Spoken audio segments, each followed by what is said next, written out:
Que Dios los esté bendiciendo a todos en esta tarde. Los voy a invitar a abrir sus Biblias en el Evangelio según Mateo, los últimos capítulos.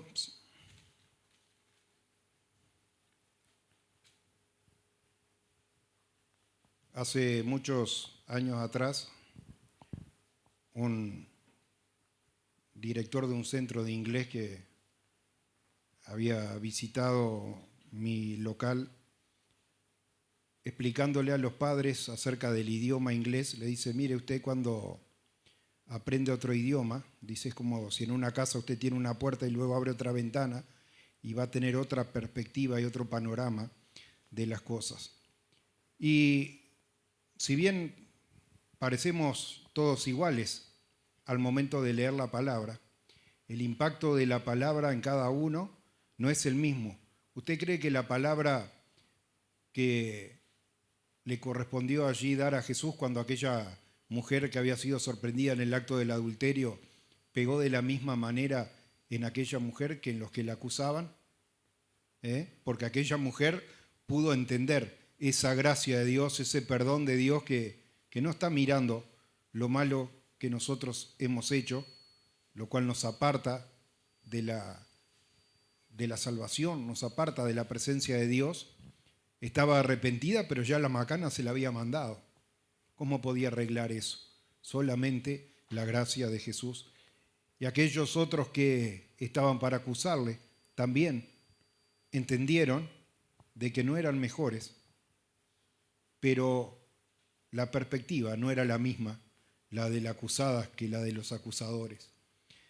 De la misma manera, hermano, si tratamos acerca de los discípulos del Señor, de los cuales a nuestros días han llegado 2 evangelios, Mateo y Juan, que eran los discípulos.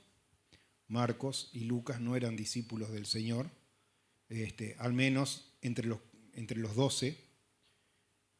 Y de alguna manera podríamos decir que Mateo pasa bastante desapercibido, aún después de la venida del Espíritu Santo, de la predicación y de la evangelización que se llevó adelante en los años sucesivos, de la cual a veces no tenemos toda la información, pero sabemos, como el mensaje a las iglesias que había llegado a Asia, sabemos que a Grecia, nosotros que estamos haciendo un estudio allí acerca de Corinto, también había llegado el apóstol Pedro, así que habían salido en obediencia al Evangelio, aunque nosotros no tengamos específicamente un escrito de Pedro relatándonos de esa misión, habían salido. De Mateo no hay mucho, pero como yo decía al principio, la perspectiva depende de cada uno, depende de la situación de cada uno. Y mientras estudiaba el Evangelio de Mateo, me llamaba la atención, yo tengo una de esas versiones de la Biblia en las cuales las palabras de Jesús están en rojo, de que todos los últimos capítulos de Mateo hasta la crucifixión de Jesús están todos en rojo y vienen señalando todas distintas situaciones en las que distintas cosas de las que iban a pasar que Jesús en forma de parábola le venía anunciando. Dice: el pastor será herido y las ovejas serán dispersadas. Y entendemos la parábola, sabemos quién es el pastor y sabemos quiénes eran las ovejas, pero yo me daba cuenta, hermano, que yo con 50 y pico de años que tengo, nunca escuché acerca de la dispersión de las ovejas, y realmente algo que pasó, porque en aquella noche, hermano, que fueron entregados y todos los eventos que le precedieron a este evento, y luego desaparecen. El único que quedó allí fue Pedro, que dice lo seguía y luego se metió allí al patio, pero los discípulos estaban todos desaparecidos. ¿Usted piensa que estaban como habían estado esos 3 años y medio antes juntos? ¿Que estaban unánimes, que se fueron a la casa de alguien en particular a orar? No, porque la parábola claramente dice: el pastor será herido y las ovejas serán dispersadas. Disparó cada uno para donde podía esconderse. Parece mentira, hermano, porque muchos creen entender la palabra de Dios. A estas cosas lo antecede la entrada triunfal en Jerusalén. Y aún tenemos alegres cánticos, dice, mantos y hojas esparciendo va, el pueblo alegre de Jerusalén, más allá a lo lejos se comienza a ver al Hijo de Dios que montado va. Entonces 1000 voces prorrumpen por doquier, hosana al que viene en el nombre del Señor. Parecía, hermano, que todos entendían, que todos aceptaban. Y Jesús los ve y llora sobre Jerusalén. O sea, Jerusalén, que matas a los profetas, que ¿cuántos habían sido enviados? Esa parábola, hermano, que Jesús da acerca de aquel hombre que plantó una viña y la dejó en manos de los encargados, y al cabo del tiempo fue mandando a sus delegados que fueran, y uno dice, vamos, a uno lo apedrearon, a otro lo golpearon, y por último, dice, cuando fue enviado al hijo, dice, este es el heredero de todas las cosas, vamos a matarlo. Y en su cabeza, hermano, no les entendía, no alcanzaban a entender que estaban cumpliendo lo que la palabra de Dios había profetizado. Y veía, hermano, que a pesar de que seguramente en esos 3 años y medio, Mateo no fue uno de los discípulos punteros allí, porque aún en medio luego de haber participado en la cena del Señor, y veía aún en eso, hermano, que se cumple la enseñanza que da el apóstol Pablo cuando dice, tomando la cena del Señor indignamente, porque también de la cena del Señor participó Judas.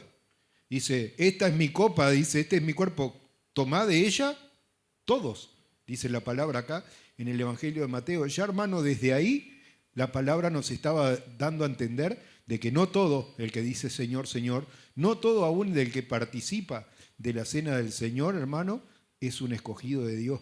Y Mateo, hermano, sin duda alcanzó a entender estas cosas, porque dice, cuando se sirvieron la cena del Señor y cantaron el himno, entonces salieron, dice, al huerto a orar. Y allí quedaron parte de los 12 en un lugar, un poquito más adelante. Jesús llevó a Pedro y a los hijos de Zebedeo, Jacobo y Juan, y él siguió un poco más adelante y volvió allí y los encontraba dormidos, lo encontraba dormido. Dice, porque sus ojos estaban cargados de sueño, dice acá Mateo.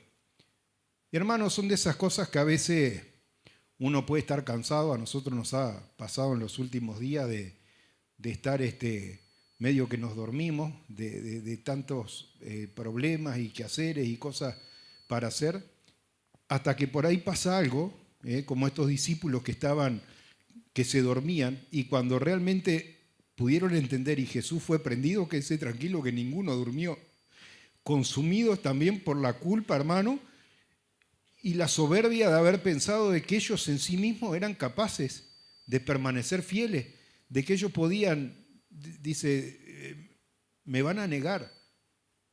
Dice, todos vosotros me vais a negar. Y Pedro fue el que encaró allá, dijo, no, Señor, aunque los otros nieguen, pero todos te vamos a negar. Y allá, hermanos, salieron todos disparados. Y entonces salen al huerto a orar, 11 de los discípulos. Judas agarró para otro lado, fue a entregarlo, y es que cae allá lo último, dice, al que yo le doy el beso, a ese es, prendedle. Y vinieron con palos, dice, y con espadas, allí a prenderlo. Y a cierta distancia quedaron parte de los otros 11, y un poco más adelante, 3, y un poco más adelante, el Señor Jesús. Y ahí, hermano, vemos que hay distintos niveles de proximidad, o habían distintos niveles de proximidad. Pero la palabra de Dios, hermano, hoy nos dice en la carta a los Hebreos 4:16, si no recuerdo mal, ¿sí? Acerquémonos pues, solo un verso, hermano, así que ni lo busque porque lo sabe de memoria, estoy seguro. Acerquémonos pues confiadamente al trono de la gracia para alcanzar misericordia y hallar gracia para el oportuno socorro. Hermano, allí estaban todos indignos, durmiéndose, sin entender, hermano, esa obra de Dios, cuando Jesús es prendido. Por eso digo, qué importante es verlo desde la perspectiva que lo vio Mateo, que quizás desde el punto de vista humano no había llegado a la medida de lo que se podría haber esperado de él. Y allí empiezan a interrogar, y se estaban reunidos todos los sacerdotes, los ancianos y los escribas. Fíjese qué figuritas, hermano, pues no estaban los jóvenes de la iglesia, como a veces se suele dividir. Gente conocedora de la palabra de Dios que debería estar esperando el advenimiento del Mesías, que debería estar viendo las señales cumplidas. Y cuando Jesús le habla acerca de que veréis al Hijo del Hombre viniendo en gran gloria y todo, dice, ya habéis oído la blasfemia. Hermanos, ¿estamos realmente esperando la venida del Señor? ¿O somos también simplemente oidores de la palabra? Que Dios nos ayude, hermano, a ver, porque todos esos últimos 3, 4 capítulos de Mateo están enfocados, hermano, a hacernos entender de que el día del Señor vendrá. Habrá unos que dice como las vírgenes, también está esa parábola dentro de esos últimos eventos que describe acá, dice unas provisionadas de aceite, 10 vírgenes, 5 con aceite en sus lámparas y otras 5 durmiéndose, y cuando se alcanzan a despertar, ya era tarde, para ir y buscar de esa provisión, y ese aceite era la unción del Espíritu Santo, hermano, algo que está disponible hoy para que cada uno pueda estar clamando al Señor, Señor, lléname de tu Espíritu, hermano, y no ser indiferentes y estar sentados en el lugar en que cada uno ocupamos como si ya hubiésemos recibido todo, como si no tuviésemos necesidad de ninguna cosa. Así que simplemente quería compartir esa palabra. Lo invito a que usted, si quiere, para no dilatar esto, en su casa estudie esos últimos capítulos de Mateo, vea todos esos eventos que antecedieron y cómo, en cuanto a mérito propio, hermano, ninguno hubiese sido digno de alcanzar esa gracia. Ninguno era digno aún de aproximarse al trono de la gracia. Los que estaban más cerca quedaron allí a distancia, Pedro, Jacobo, Juan. Los otros quedaron más atrás y el otro ya andaba entreverado en el mundo, entregando al Señor. Pero hoy, hermano, la palabra de Dios dice, acerquémonos confiadamente al trono de la gracia. Lo que aquellos ancianos, escribas, les molestó, hermano, de que el Hijo del Hombre estaría sentado a la diestra del Padre, ofreciendo esa gracia, hermano, es una gracia para nosotros si realmente lo hemos entendido y si aprovechamos esa oportunidad y nos acercamos confiadamente ¿a qué? Al trono de la gracia, ese perdón inmerecido de parte de Dios. Que Dios los bendiga a todos.